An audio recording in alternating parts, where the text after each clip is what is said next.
Now, and you want to knock those impurities off, but you come in here and you just only need to strike two sides. 1, 2, 1, 2.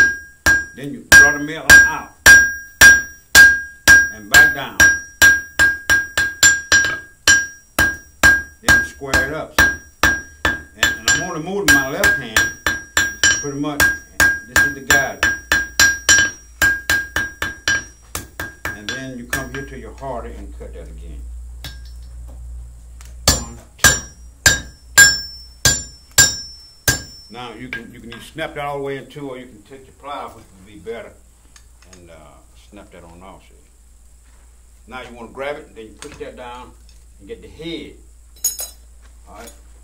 Put the head in the fire. You want to see where it's at, because it'll disappear.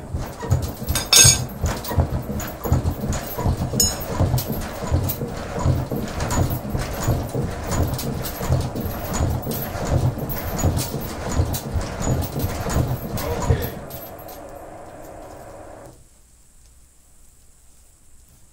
Just a little more. Now you want that head to get good and hot. And I'm going to take it over to the cold vise. Put the head on. A little more.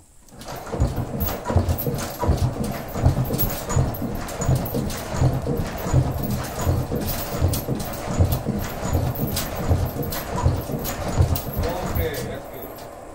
Now, come over to this tool called the pole vise.